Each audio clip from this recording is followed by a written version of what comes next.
नमस्कार। सबसे बड़ा मुद्दा, सबसे बड़ी बहस देख रहे हैं आप और मैं हूं आपके साथ रोहित कुमार। दिल्ली में हवा की खराब क्वालिटी को लेकर प्रदर्शन किया जा रहा है। इसी के दौरान एनकाउंटर में मारे गए नक्सली हिडंबा के समर्थन में नारे भी लगे। देखते ही देखते यह प्रदर्शन हिंसा में बदल गया। दिल्ली एनसीआर में वायु प्रदर्शन को लेकर हुए प्रदर्शन के दौरान पुलिस पर मिर्ची स्प्रे भी छिड़का गया। इस घटना में 3 से 4 पुलिसकर्मी घायल हो गए। पुलिस ने इस मामले में 22 लोगों को हिरासत में लिया है। प्रदर्शनकारियों के नारों में कई वामपंथी विचारधारा के नेता जैसे कन्हैया हिडिंबा के नाम भी सुनाई दिए। इसी के साथ हिडिंबा के पोस्टर भी लहराए गए। इस कारण यह प्रदर्शन एक राजनीतिक विचारधारा से प्रेरित नजर आया।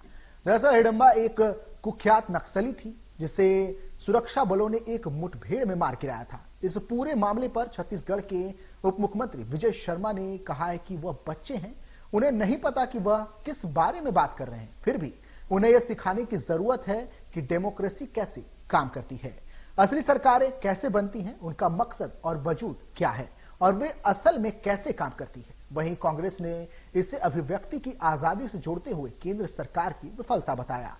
कांग्रेस प्रदेश अध्यक्ष दीपक बैज ने कहा कि देश में कोई भी व्यक्ति कोई भी नारा लगा रहा है, यह उसका विवेक है। उनके मुताबिक अगर देश की राजधानी में ऐसी घटनाएं हो रही हैं तो इसके लिए केंद्र सरकार की इंटेलिजेंस फेलियर जिम्मेदार है, ना कि विपक्ष। आज इसी मुद्दे पर विस्तार से बात करेंगे। चर्चा के लिए कुछ मेहमान भी जुड़ेंगे, लेकिन उससे पहले सियासी बयानबाजियां सुनिए। वो छोटे बच्चे हैं और किसी तरीके से वो विभिन्न भावों से भरे हुए हैं जो अनुकूल नहीं है। और उनमें वो जो कह रहे हैं कि जनताना सरकार के माध्यम से सस्टेनेबल खेतियां होती हैं और उसमें एक माने पर्यावरण संरक्षित होता है, उन्होंने कभी देखा ही नहीं होगा, उन्होंने कभी जाना ही नहीं। मैं जरूर इनको कहना चाहता हूं, बिल्कुल आप आ जाएं, एक बार मुझे सूचना कर दें, मैं सब कुछ मैनेज कर दूंगा। एक बार आकर के देख लें भाई, एक बार 25 साल के बस्तर के उस नौजवान से मिल लें जिसने पहली बार 25 साल के बाद टीवी देखा होगा। आप दिल्ली में बैठकर इस तरह की बात करके बरगला नहीं सकते किसी को। आप बस्तर के गांव में कौन सा जनताना सरकार में स्कूल, अस्पताल, आंगनबाड़ी, बिजली, पानी, सड़क कुछ नहीं था वहां पर। अभी जाकर के कुछ काम शुरू हो रहा है, अभी जाकर के कुछ काम आगे बढ़ रहा है।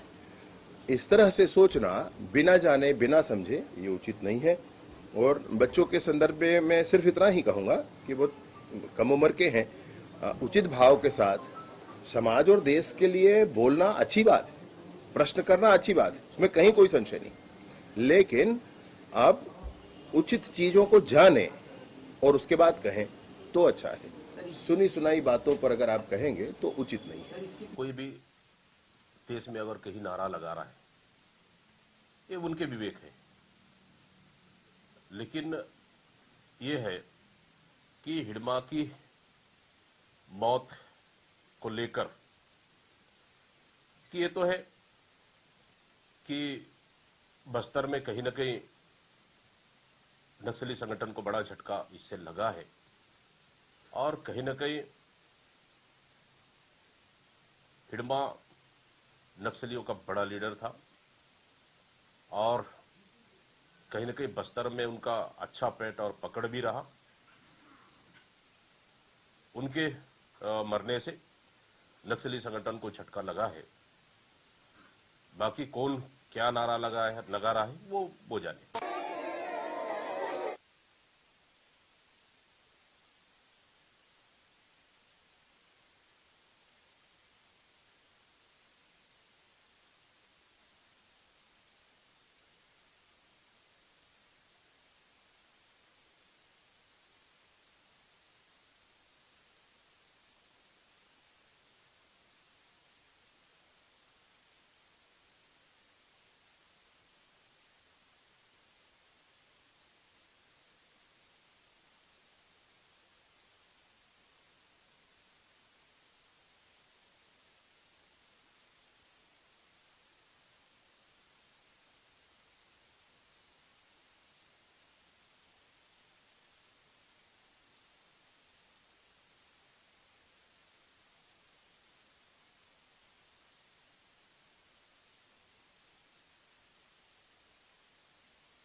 तो पूरे देश में प्रदूषण को लेकर विरोध प्रदर्शन किया जा रहा है। ऐसे में राजधानी दिल्ली के प्रदूषण को लेकर भी विरोध प्रदर्शन किया जा रहा था। इस दौरान विरोध प्रदर्शन के दौरान हिडमा नाम के नक्सली के स्लोगन के साथ नारेबाजी की गई। इसके साथ ही कई कम्युनिस्ट नेताओं के नाम की नारेबाजी इस दौरान की गई, जिसे लेकर अब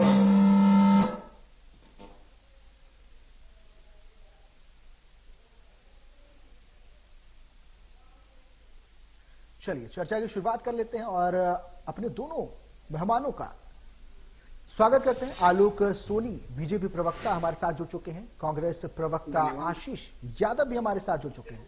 सर, आप दोनों का बहुत बहुत स्वागत है इस चर्चा में। सबसे पहला सवाल आशीष जी आपसे, दिल्ली में विरोध प्रदर्शन चल रहा है, प्रदूषण को लेकर विरोध प्रदर्शन अच्छा है और एक गंभीर मुद्दा है पूरे देश के लिए, पूरे प्रदेश के लिए। लेकिन इस प्रदर्शन के दौरान अगर हिडमा नाम के जैसे नक्सलियों की अगर नारेबाजी की जाए, उनके नाम के साथ, स्लोगन के साथ नारेबाजी की जाए, तो कांग्रेस इसे अभिव्यक्ति की आजादी बताती है। कितना सही है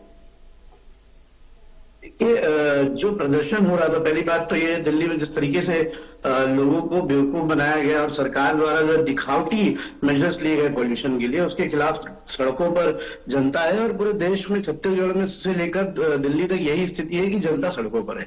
दूसरी बात, किसी के द्वारा नारे लगाने को समर्थन नहीं दिया जा रहा है, बल्कि ये कहा जा रहा है कि जहां उन छात्रों ने या उन लोगों ने जो भी बातें कही, उनकी अभिव्यक्ति की आजादी है। और किसी भी तरीके से जो है नक्सलवाद को बढ़ावा कांग्रेस सरकार नहीं देती है। कांग्रेस सरकार हो या भारतीय जनता पार्टी की सरकार हो, कोई भी सरकार नक्सलिज्म को खत्म करना चाहती है, ना कि नक्सलिज्म को सपोर्ट करती है।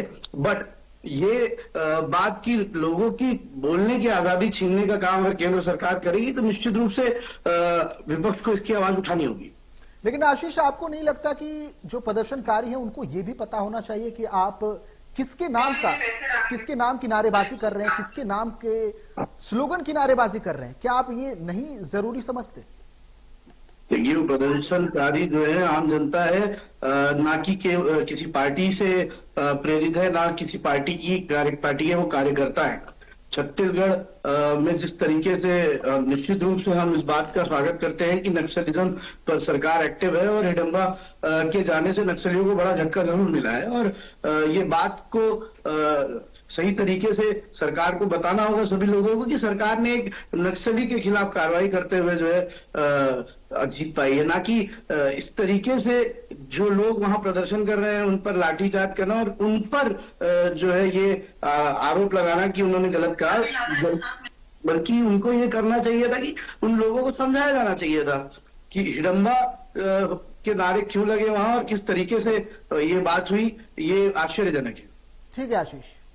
आलोक, कांग्रेस इसे अभिव्यक्ति की आजादी बता रहे हैं, हिडमा जैसे नक्सली के नारे लगाए जा रहे हैं, तो कांग्रेस इसे अभिव्यक्ति की आजादी बता रहा है और उनका कहना है कि उन्हें हिरासत में लिया जाना चाहिए था, उनके साथ ऐसा सलूक नहीं किया जाना चाहिए था, उन्हें समझाया जाना चाहिए था। सबसे पहले आपके सभी दर्शकों को मेरा नमस्कार, साथ ही प्रवक्ता जी को भी मेरा नमस्कार। देखिए, जो आपने स्थिति देखी है दिल्ली में, जिस पे हम चर्चा कर रहे हैं, दुर्दांत नक्सली हिडमा, जिसके लिए वहां पर कुछ बच्चों ने, नवयुवकों ने नारेबाजी की, उनके समर्थन में नारेबाजी की। और इस बात को तय तक जानने की आवश्यकता है कि जिन बच्चों को मैं समझता हूं, आज पता भी नहीं हुआ कि हिडमा कौन सी शख्सियत है, उनके कैसे कुकर्म रहे हैं, कितने बड़े स्तर पर उसने अपराध किया है, दुर्दांत तरीके से कैसे उन्होंने हमारे जवानों को मारा जी। उसके साथ साथ कांग्रेस की, हमारे भाइयों की एक पूरी लीडरशिप को खत्म कर दिया। और यदि उसके समर्थन में आज कोई भी व्यक्ति, मैं कहता हूं देश में या विदेश में, वो नारा लगा रहा है, तो मैं इसे देश विरोधी और कहीं ना कहीं इस बात को साबित करता है कि आज भी देश में कोई तो आस्तीन के सांप है, कोई तो देश विरोधी लोग हैं जो ऐसे नवयुवकों को आगे करके अपनी मंशा को पूरी करने की कोशिश कर रहे हैं। और जहां तक मैंने प्रदेश कांग्रेस के अध्यक्ष दीपक बैज जी का बयान सुना, जिस तरह से वो एक दुर्दांत आतंकी का, नक्सलवादी का महिमा मंडन कर रहे थे, यही समझ में आ रहा है कि जिस कांग्रेस ने अपने सबसे बड़े लीडरान को, अपने नेतृत्व को एक पूरी खोया, और आज उनके ही प्रदेश अध्यक्ष इस तरह से अगर उस दुर्दांत नक्सली का महिमा मंडन कर रहे हैं तो बेहद शर्मनाक है ये स्थिति। और अभिव्यक्ति की आजादी की बात, क्या अभिव्यक्ति की आजादी आपको यह आजादी देती है कि आप देश के दुश्मनों के खिलाफ समर्थन में नारे लगाएं? क्या यह आपकी आजादी है? अभिव्यक्ति की आजादी की स्वतंत्रता कतई ये नहीं है कि आप देश के अगेंस्ट हो जाए और देश के दुश्मनों के साथ मिल ले और देश के दुश्मनों के लिए समर्थन में नारे लगाए। तो इस जो भी घटनाक्रम है, इसकी विस्तृत जांच की आवश्यकता है। और जिस तरह से उन्होंने प्रदर्शन किया, जिस प्रदर्शन के लिए वो आए थे जी, उसे पीछे हटा करके उन्होंने एक अलग धरना प्रदर्शन किया वहां पर, में नक्सलवाद के लिए जो समर्थन में लगाए नारे। तो इसके जांच का विषय है और मैं समझता हूं उन नवयुवकों के साथ में एक संवाद स्थापित करना चाहिए और समझने की कोशिश भी की जानी चाहिए कि क्या ऐसी स्थिति परिस्थिति बनी और ऐसे किस तरह से उन्हें बरगलाया गया। ठीक है आलोक जी। आशीष, एक ऐसा व्यक्ति जिसने कत्लेआम किया हो, जो कुख्यात नक्सली रहा हो, उसके नाम का स्लोगन, उनके नाम की नारेबाजी, क्या अभिव्यक्ति की आजादी हो सकती है क्या?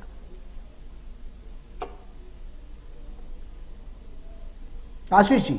निश्चित रूप से जो है उनके नाम पर वहां पर जो है जिंदाबाद के नारे अगर लगे हैं तो वो निंदनीय है और इस पर मैं खेद व्यक्त करता हूं। लेकिन उनकी और भी बातों को दबा देना, केवल इस मुद्दे को उठाकर बाकी मुद्दों को खत्म कर देना, ये तो अभिव्यक्ति की आजादी छीनने वाली ही बात। लेकिन आशीष शर्मा जी कह रहे थे कि वहां कुछ भी नहीं हुआ। 15 साल पहले भारतीय जनता पार्टी की सरकार रही है छत्तीसगढ़ में, क्या वो ये कहना चाहते हैं कि 15 साल इनकी सरकार ने कुछ भी नहीं किया था? उस समय रमन सिंह की सरकार निष्क्रिय थी क्या, जो नक्सली पर ये केवल काम कर रहे हैं? और अभी कोई इससे पहले कभी कोई नक्सली के खिलाफ कोई काम नहीं हुआ? लेकिन आशीष, कोई कार्य नहीं कराए गए पिछली सरकारों में? उसके अलावा इस बात को मुद्दा बनाकर उस पूरे के पूरे प्रदर्शन को दबाने की तैयारी कर रही है क्या भारतीय जनता पार्टी? लेकिन आशीष, ठीक है, विरोध प्रदर्शन अच्छा था, प्रदूषण के खिलाफ ये प्रदर्शन था, बिल्कुल ये देश के लिए, प्रदेश के लिए अहम मुद्दा है, तो जरूरी है, प्रदर्शन जरूरी है। लेकिन क्या उनके पास एक हिडमा नाम जैसे व्यक्ति का नाम ही शामिल था? क्या वो प्रधानमंत्री नरेंद्र मोदी के खिलाफ नारेबाजी नहीं कर सकते थे? क्या वो दिल्ली के सीएम के खिलाफ नारेबाजी नहीं कर सकते थे? क्या उन्होंने किसी ने उनको रोका था उनके खिलाफ नारेबाजी करने से? देखिए, निश्चित रूप से बहुत सारे नारेबाजी वहां हुई। एक पर्टिकुलर नारे को उठाकर भारतीय जनता पार्टी जो है उस पूरे प्रदर्शन को एक दूसरा रूप देना चाहती है, एक नया नैरेटिव बनाना चाहती है। भारतीय जनता पार्टी की ये हमेशा खासियत रही है कि वो नैरेटिव गढ़ते हैं और वो नैरेटिव गढ़ने की कोशिश कर रहे हैं। मैं एक बार नहीं 100 बार कह चुका हूं और इस बात को प्रदेश अध्यक्ष जी ने साफ सुथरा कहा कि हिडमा जो है जाने से उसके नक्सलियों को बड़ा धक्का लगेगा और निश्चित रूप से ये बात जो है छत्तीसगढ़ के लिए बहुत अच्छी बात है, देश के लिए बहुत अच्छी बात है कि हम नक्सलिज्म पर एक विजय प्राप्त कर चुके हैं। हिडमा का कोई वहां पर जो है बढ़ावा देने की कोशिश भारतीय जनता पार्टी ना भारतीय जनता पार्टी कर रही है ना कांग्रेस पार्टी कर रही है। लेकिन इस नारे को पॉइंट आउट करके पूरे के पूरे प्रदर्शन को इनवैलिड कर देना या प्रदर्शन करने वाले लोगों पर पूरी तरह से सवाल उठा देना, ये किसी उनकी क्रेडिबिलिटी में सवाल उठाना ये गलत है। हाँ, अगर उन्हें जानकारी नहीं है तो निश्चित रूप से संवाद बनाना चाहिए सरकार को, इस बात को देखना चाहिए कि किस तरीके से हमारा मोरल यूथ किस डायरेक्शन में जा रहा है और यूथ किस तरीके से चीजों को समझता है और किस तरीके से उस पर रिएक्ट करता है। आशीष, सरकार को देखनी होगी। आशीष, इस बात को कतई नहीं माना जा सकता कि वो लोग हिडमा जैसे लोगों के बारे में नहीं जानते होंगे। वो पढ़े लिखे छात्र थे, पढ़े लिखे लोग हैं, निश्चित तौर पर उन्हें इस बारे में जानकारी होगी। लेकिन सवाल यह है कि हिडमा जैसे व्यक्ति के नाम की नारेबाजी, इसकी क्या जरूरत थी और कांग्रेस इसे क्यों डिफेंड कर रही है? अभिव्यक्ति की आजादी इसे क्यों बता रही है? कांग्रेस हिडमा के नारेबाजी को डिफेंड नहीं कर रही है। कांग्रेस डिफेंड कर रही है कि भैया जिस तरीके से वहां पर जो है उनको उनकी आवाज को दबाया गया, वो उनकी अभिव्यक्ति की आजादी थी। उस पर्टिकुलर नक्सली के समर्थन में लगे हुए नारों को कोई भी समर्थन नहीं है और किसी तरीके का डिफेंस भी नहीं है। निश्चित रूप से अगर ऐसी कोई बात थी तो सरकार को कार्रवाई करनी चाहिए थी, उनको जो है जेल में डालना चाहिए था। जिस तरीके से वो केसेस चलाते आए हैं लोगों के ऊपर, उस तरीके से केस करना चाहिए था। इस बात की जांच करानी चाहिए थी कि क्या वजह थी, कौन वो लोग थे जो उस प्रदर्शन को खराब करने के लिए या उस प्रदर्शन की क्रेडिबिलिटी खत्म करने के लिए ऐसे नारे लगा रहे थे। आशीष, आप 100 अच्छे काम कर रहे हैं, लेकिन एक बुरा काम आपकी छवि को धूमिल कर सकता है। बस ठीक वैसा ही छात्रों के साथ जो लोग भी वहां विरोध प्रदर्शन के दौरान मौजूद थे, जिन लोगों ने भी ये नारेबाजी की, उनके साथ भी ठीक ऐसा हुआ है। आलोक जी, कांग्रेस साफ तौर पर कह रही है कि भारतीय जनता पार्टी सत्ता पक्ष के लोग इस मुद्दे को, प्रदूषण, जो वायु प्रदूषण एक अहम मुद्दा है, उसे भटकाने की कोशिश कर रहा है। जी देखिए, अतिशयोक्ति कहें या संयुक्ति कहें कि जब भी भारत के देश के सूरवीरों की गाथा की बात होती है और हमारे शौर्य की बात होती है, आपने देखा होगा, चाहे हमने उरी का बदला लिया हो, चाहे हमने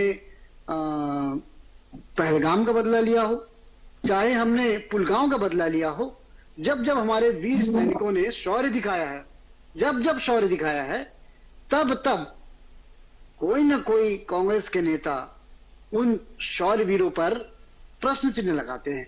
और आज भी मैं कहता हूं, अगर हिडमा के मौत को कांग्रेस के नेता यदि प्रश्न चिन्ह लगाते हैं या अभिव्यक्ति की आजादी बता देते हैं, कुछ लोग उनके समर्थन में बात करते हैं, तो ये ऐसा क्यों होता है? देश में हमारे पास भी बहुत बड़े लीडर्स हैं, भारतीय जनता पार्टी में और भी पार्टियां हैं, लेकिन ये ऐसा क्यों होता है कि बार बार जब भी इस तरह की घटनाएं होती है। आज देखिए, दिग्विजय सिंह जी ने, इनके पूर्व मुख्यमंत्री हैं, उन्होंने भी हिडमा के समर्थन में ट्वीट किया था। इनकी जो एक युवक कांग्रेस की राष्ट्रीय मंत्री है, छत्तीसगढ़ से बिलोंग करती, उन्होंने भी उनके समर्थन में लाल सलाम का ट्वीट किया। तो कांग्रेस एक तरफ तो जो है वो कहती है कि हम नक्सलियों को सफाया करना चाहते हैं, समर्थन करते हैं, दूसरी तरफ जब उनका सफाया होता है तो उन्हीं के हित में खड़े होती है, उनके लिए जो है वो बयानबाजी करती है, उनके समर्थन में बयानबाजी करती है और फिर उसको नकारने की कोशिश भी करती है। वो कहती है कि व्यक्तिगत बयान है। तो आपके ही कोई भी नेता, हर बार ये एक ट्रेंड चल निकला है कि कांग्रेस जो है वो देश विरोधी बयानों को हवा देती है।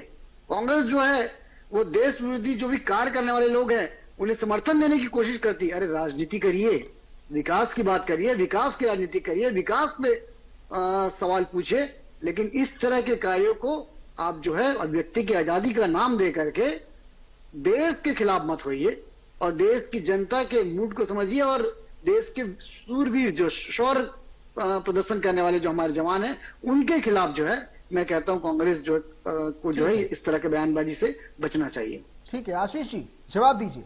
आलोक जी ने तो कई ऐसे नाम गिना दिए जो हिडमा के समर्थन में खड़े हुए नजर आए, जवाब दीजिए। देखिए, ये बड़ी विडंबना है कि भारतीय जनता पार्टी को ऐसे तो सारी बातें साफ साफ समझ में आ रही होती हैं, जो तथ्य होते हैं वो दिख रहे होते हैं, लेकिन जब भी जो है कांग्रेस क्लियर स्टैंड लेती है तो उनको पता नहीं कि उस क्लियर स्टैंड के पीछे कुछ और नजर आ रहा होता है। इनको देखिए, ये इनका नैरेटिव है कि ये हर एक देश में हो रहे चीजों में कांग्रेस को देश विरोधी साबित करना चाहते हैं, ये साबित करना चाहते रहते हैं, हमेशा नैरेटिव बनाना चाह रहे होते हैं कि कांग्रेस जो है नक्सलियों का समर्थन कर रही है या कांग्रेस जो है आतंकी हमले के खिलाफ जो कार्रवाई हुई है उसके साथ नहीं है। अरे निश्चित रूप से आपके साथ कंधे से कंधा मिलाकर कांग्रेस खड़ी रहेगी और हमेशा खड़ी रही है। देश में कांग्रेस ने जितने राष्ट्र के लिए काम किया है उतना भारतीय जनता पार्टी कभी सोच भी नहीं पाई है और हर एक मुद्दे पर कांग्रेस जो है नक्सलियों के खिलाफ, आतंकवाद के खिलाफ लड़ाई लड़ते आई। आशीष, अगर भारतीय जनता पार्टी ये लड़ाई लड़ रही है तो हम उसके साथ खड़े हैं, हम कह रहे हैं कि हम उनके साथ खड़े हैं, लेकिन उसके बावजूद जो है एक नारा लग गया जिन्हें आपको पकड़ना था, जेल डालना था, कार्रवाई करनी थी। इसका मुद्दा क्यों बना रहे हैं? इसका राजनीतिकरण कौन कर रहा है? आखिर भारतीय जनता पार्टी कर रही है। भारतीय जनता पार्टी इसका राजनीतिकरण करके उस मैटर को, पूरे मुद्दे को डाइवर्ट करते कांग्रेस की छवि धूमिल करने का काम कर रही है। हमने तो एक बात में कहा कि प्रदर्शन करना और वहां अपनी बात कहना जो है अभिव्यक्ति की आजादी है, लेकिन नक्सलवाद और नक्सलवाद से जुड़े किसी भी व्यक्ति के समर्थन में नारे लगाना गलत है, निंदनीय है और कांग्रेस इसका विरोध ही करेगी। लेकिन दिग्विजय सिंह का बयान जिसका जिक्र आलोक कर रहे हैं वो कितना सही है आशीष? दिग्विजय सिंह का बयान अगर आलोक जी देखे तो बता दें, मैंने तो ऐसा कोई बयान नहीं देखा जिसमें उन्होंने नक्सलियों का समर्थन कर दिया हो। ऐसा कौन सा बयान आ गया जिसपे उन्होंने नक्सलियों का समर्थन किया, मैं भी जानना चाहूंगा। चलिए आलोक जी, आलोक जी बताइए कौन सा बयान है, दिग्विजय सिंह का कौन सा बयान है जिसका जिक्र आप आपके जब दिग्विजय सिंह जी ने आपकी जो युवा कांग्रेस की राष्ट्रीय मंत्री प्रीति, मैं सब में भूल पा रहा हूं, छत्तीसगढ़ से बिलोंग करती है शायद, उनके ट्वीट को रीट्वीट किया और उनके समर्थन में जो बातें लिखी, आप देखिए, पहले थोड़ा सा अपडेट हो जाइए आशीष जी। आप ऐसा क्या लिख दिया आलोक जी, बता दीजिए, आप कह दीजिए ऐसा क्या लिख दिया जिससे आपको लग रहा है कि नक्सली समर्थन हो गया? मतलब हिडमा को आप लाल सलाम दे रहे हैं? क्या कांग्रेस पार्टी हिडमा को लाल सलाम दे रही है?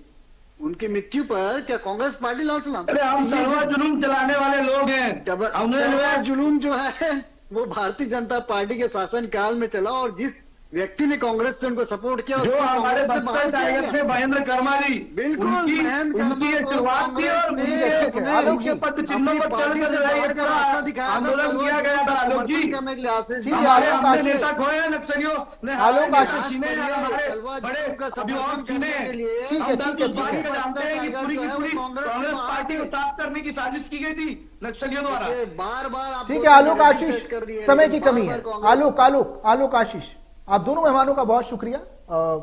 समय की कमी है हमारे पास, चर्चा को यहीं पे खत्म करेंगे। तो बड़ी बहस में फिलहाल इतना ही, आगे खबरों का सिलसिला जारी रहेगा। नमस्कार।